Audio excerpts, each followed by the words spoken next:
Hi everyone, my name is Emily and I'm the Young Adult Librarian at the Rock Island Public Library, and the book I'm going to tell you about today is called To Stay Alive. So this book is a novel in verse and it tells the story of a real person, Mary Ann Graves. And she was part of the Donner Reed Party back in 1846.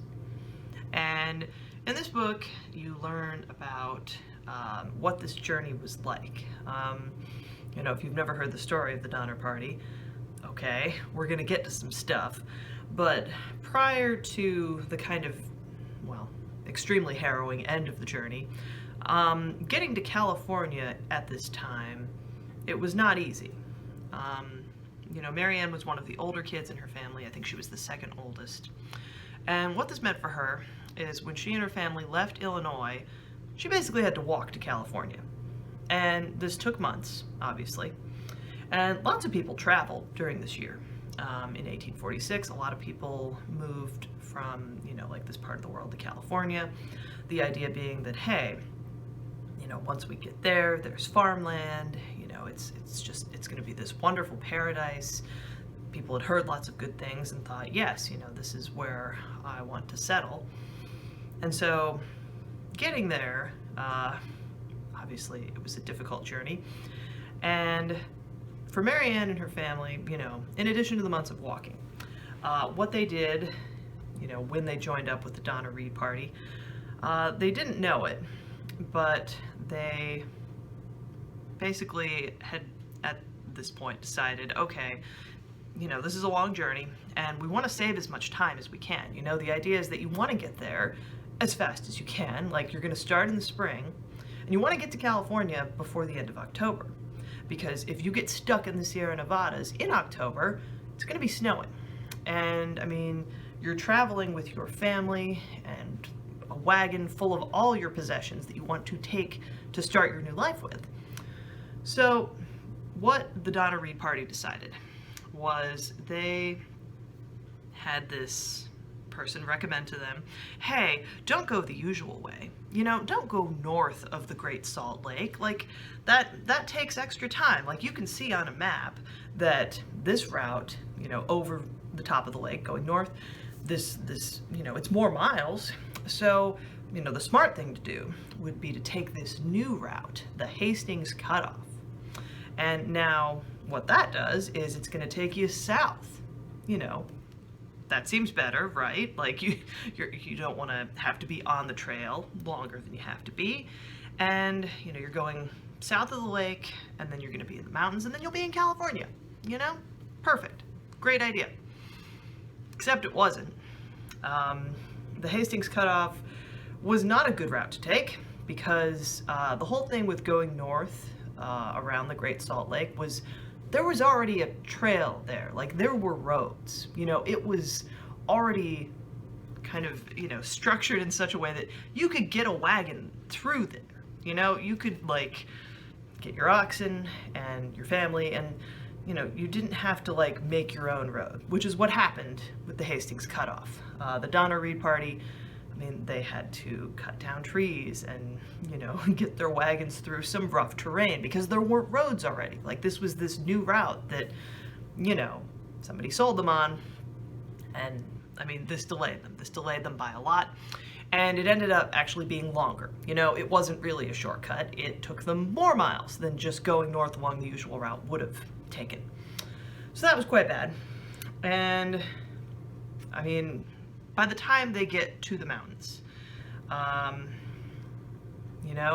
it's October, but so far so good. They get to Truckee Lake. This is now called Donner Lake.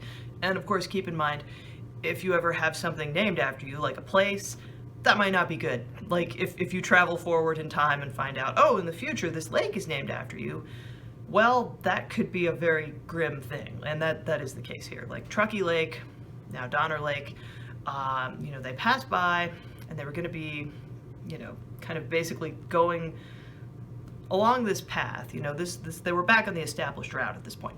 but they knew that, okay, you know, we got to go up a little bit, you know, through the foothills of these mountains, and then we're going to go back down, and then, like, we're there. We're basically there. But then it started snowing. And so at this point, the Donna Reed party, like, they went back to Truckee Lake and they camped there because there wasn't much else they could do. Like, this wasn't, you know, like the snow we have outside melting now. I mean, this was just very thick snow that didn't stop. Like, it just kept snowing. Feet of snow piled up, you know, within not too much time. And there was just no way, I mean, you couldn't get a wagon through this. You couldn't get people through this. You know, there was just no way. So they had to stop, and they made camp at Truckee Lake. They, you know, did what they could, but the shelter they had wasn't sufficient to, you know, be comfortable, certainly in winter. And I mean, survival quickly became very difficult because they ran out of food. You know, they had oxen, mules, you know, different animals that had been pulling the wagons, but I mean, those only lasted so long. And eventually what Marianne and I think her sister Sarah, they actually went with their father and another group of people who became known as the Forlorn Hope, which, again, you know, historically, you read that name, you can probably guess that things are not going to end well for these people. And no, they did not. Marianne, you know, and the others in the party, like, they had these snowshoes that they'd built, so they were able to, like, you know, walk over the feet of snow. And the whole idea was, okay, we're strong enough to walk out on our own, which you have to be at this point. Like, we have so many people, you know, little kids, babies, you know, people who are ill or weak from hunger that can't walk out. So we're gonna, like, leave, go to the fort in California, go to the nearest fort, and we're gonna try and get help. And I mean, to get to Sutter's Fort, though, like, the tragedy of this, there's lots of tragedies in the story, and it wasn't just, oh, they took the wrong road and maybe they, you know, they got there just a little bit too late. Like, if you look at, depending on what book you read about the Donner Party or what documentary you watch, I mean, if they'd even been like a day earlier, this wouldn't have happened. Like, there would be no story. It would have been like, oh, we just missed the snow, that's good, got to California and everything was fine. But no. You know, the tragedy of this is that, like, they were so close. They weren't even that far from California, but they were lost in snowy mountains in winter. And what did eventually happen is, you know, one night, the people in the Forlorn Hope, you know, they're, like, huddled together to try and stay warm. Well, some people died overnight. And all of these people are trying to, like, rescue their surviving family members, but they're starving to death. They're weak from hunger. So they decided, okay, we're gonna have to eat these people. Like, they're already dead. They're, you know, it was sort of understood that, okay, we have to keep going no matter what. I mean, we can either choose to die here, or if we want to keep going and help the people we left behind at Truckee Lake, we don't really have a choice here. So, you know, this is, the cannibalism part of the Donner Party is the most famous part. And of course this book, I mean, it doesn't get into it that much. It's, you know, from the point of view of Marianne, and it's her, you know, being horrified by this, but obviously worrying about her mom and the rest of her siblings and thinking, okay, I'm gonna do what I have to survive. But, I mean, a lot of other things happened on this journey. You know, I keep saying the Donner Reed party because Mr. Reed, you know, who was like one of the co-captains of the party, at one point he did stab a man and was exiled from the group. Like, what literally happened was, stabbed a guy, that guy died, and so with Mr. Reed, you know, the rest of the party agreed that, okay, we're not gonna kill him, but he's gotta leave. Which was kind of awkward for the rest of this guy's family. Like, they stayed with the group because it's like, okay, well, we're still going. And I mean, ultimately, Reed, in spite of the murder part, he was one of the rescuers. You know, there were like, I think 4 different rescue parties. Like, by the time they finally got to Sutter's Fort in California, I mean, there was still feet of snow up there. And I mean, the rescue parties were like, okay, well, we can like bring food to people. We can like go up there and help.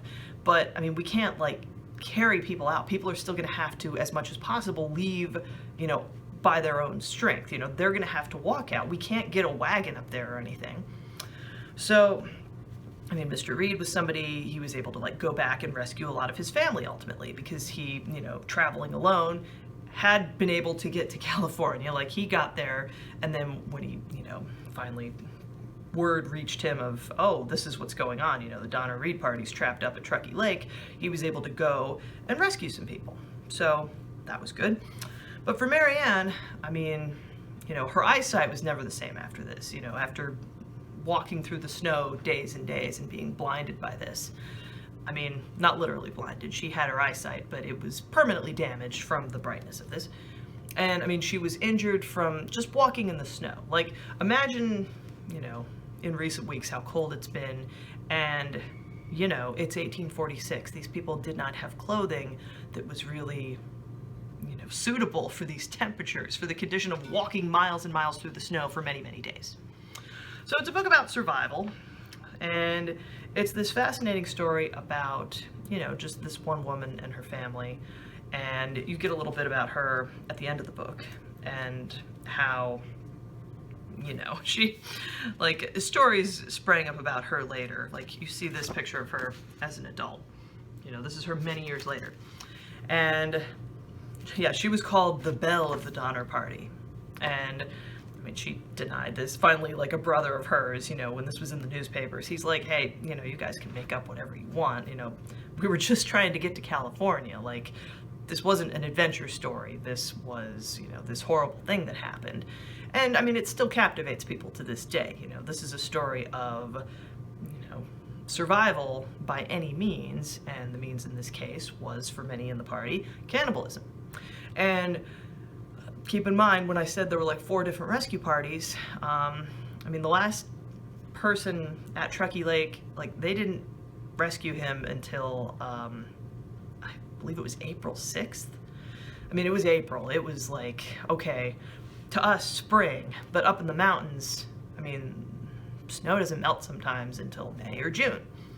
And, you know, this particular member of the Donner Party, you can look this guy up if you'd like, but basically, you know, by the end, I mean, he was like found to be eating people, even though he maybe didn't need to. Like, there were other sources of food. Like, when the final rescue party came, everybody else was dead. Like, there were only a few people left alive at that point when they, you know, left with the 3rd rescue party.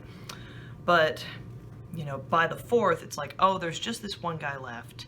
And he became kind of this notorious figure because there was this question of, did you kill some of the other survivors and eat them? Not because you needed to survive, but just because you wanted to. So this is a fascinating story about survival, you know, perseverance. There are a lot of positive qualities that you can ascribe to the Donner Party. You know, how families tried to help each other, how people came back for their loved ones, even though it meant risking their lives, you know, doing a rescue in winter in the mountains. But, I mean, it's also a rather sad story about this idea of manifest destiny, that, you know, we're going to settle this whole continent no matter what it costs. Because it did cost a lot of people's lives, you know, primarily I would say indigenous people who were displaced by settlers, you know, throughout American history.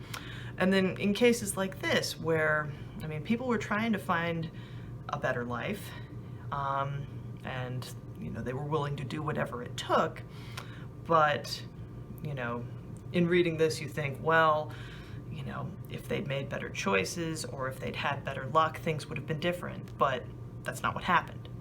So if you like history and, you know, sort of thinking about historical events, not just, you know, oh, the glorious victories, but also, you know, the tragedies that happened, and, you know, we try and understand, well, what did this mean to people at the time, and, you know, what does it tell us now? You know, what do we take away from this?